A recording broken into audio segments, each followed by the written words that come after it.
And welcome back. Today we are going to be talking about our abstract watercolor project. So what that means is we are going to end up with an image like this. So it is a close-up view, so we're zooming in to the point where we can't tell that it is a flower anymore. So we're looking at just the shapes that the flower creates and working with the colors and the hues and the tints and shades that are created within that. So both of these we can look at. They are flowers. You can see the petal here, and here we have the center of the flower. And then with this one, we've got individual petals. This is a snapdragon. But you can't actually tell that it's a flower because we are zoomed in so close that you really can't see what is going on there. So in order to find these images, you're going to do a little Google search, and whether you want to do it with Indiana flowers or tropical flowers, but we're going to come up with some images like this. So we have some flowers that we can see here where we're looking at, you can tell that it's a flower because it's a full image. But what we want to do is we want to zoom in so that way we can't tell what it is. So we're looking at just having some shapes here.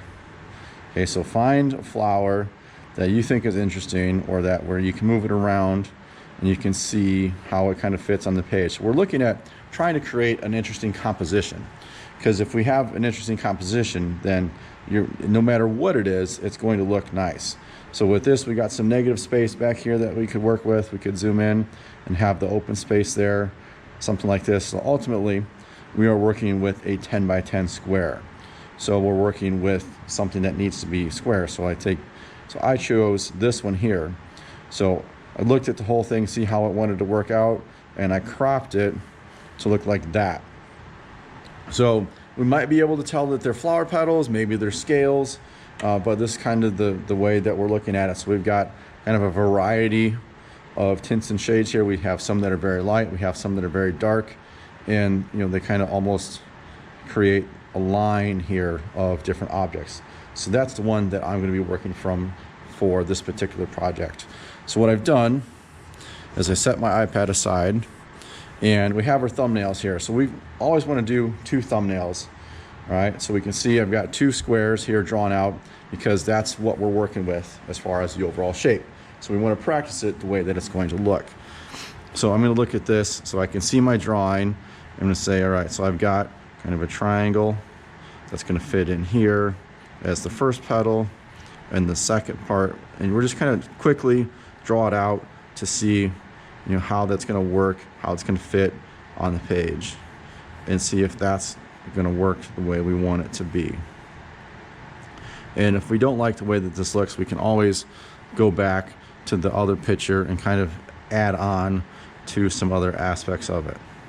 So we can draw outside of our box because we've got that space there still, so we didn't just divide the page up. So just a real quick rough sketch to see how things are going to look, and I think this will work out really nice.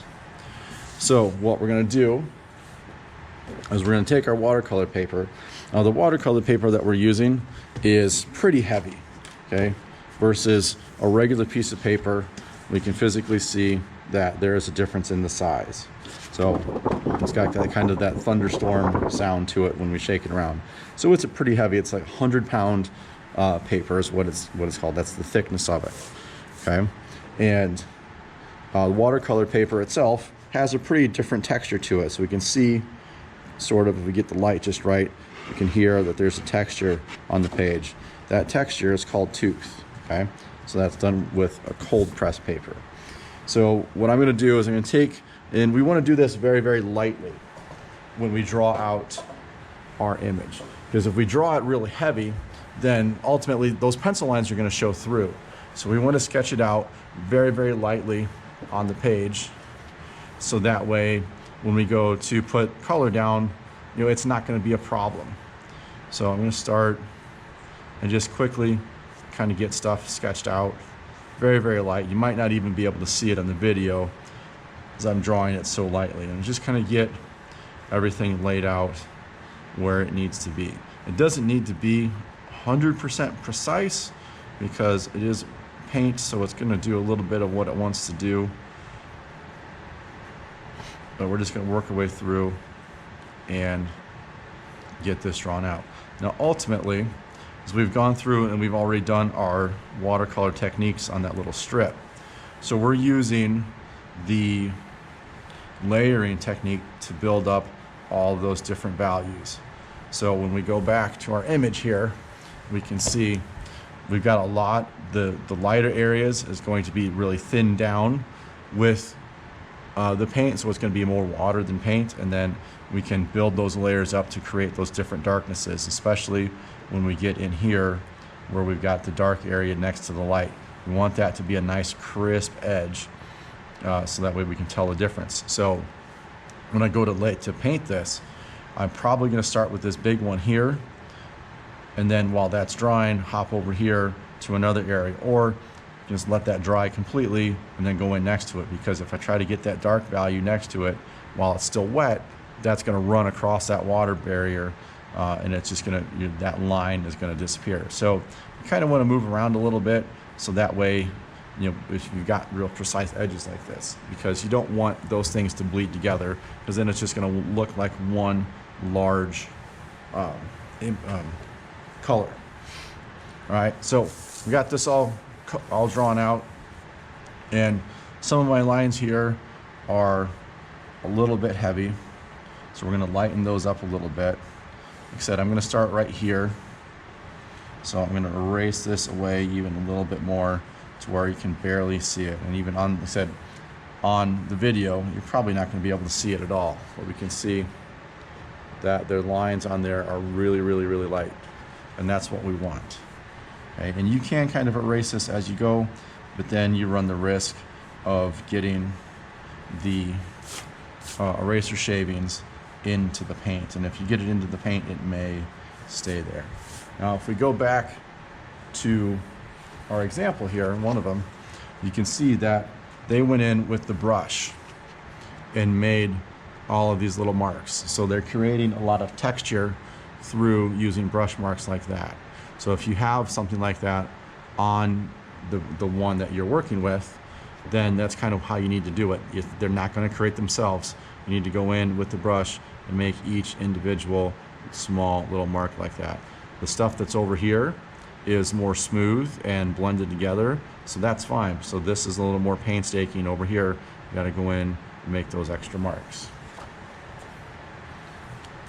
All right, so this will work for now. So I've got my paints here. So I've got a blue, and the one that I chose is mostly blue. So I've got a little bit of violet where I can kind of sneak that in for the darker ones, give it a little bit of variety. But whatever one you pick, you want it to be nice and bright, or you want to have a variety of values. It doesn't necessarily need to be bright. So we're going to take this, and I'm going to get a little bit of color in there, and you want to try to start out really thin.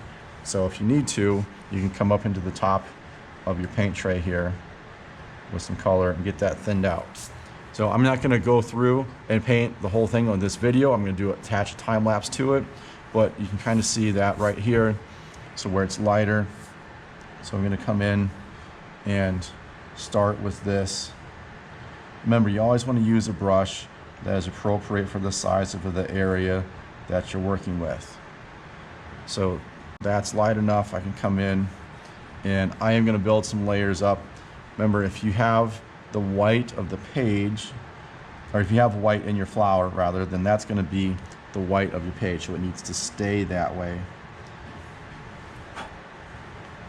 Okay, so we're going to take this and just work my way up to the edge here and just do this real quick, and then this is going to kick into the time lapse. So make sure that you go through, you get all the layers that you want. Now I've got some streaks that come in through this, so I can do that while it's still kind of damp, and to get those in there, or I can go in with a small brush to get all that stuff layered out. Now this is probably a little too small of a brush to work with this area, but we'll make do for the moment. All right, so this is going to turn into a time lapse, and then when it's all finished up, we will probably pop back in and say something, or we'll just show an image of the final piece. And so this area right here A little too dark, so I'm going to come back in with some water on my brush.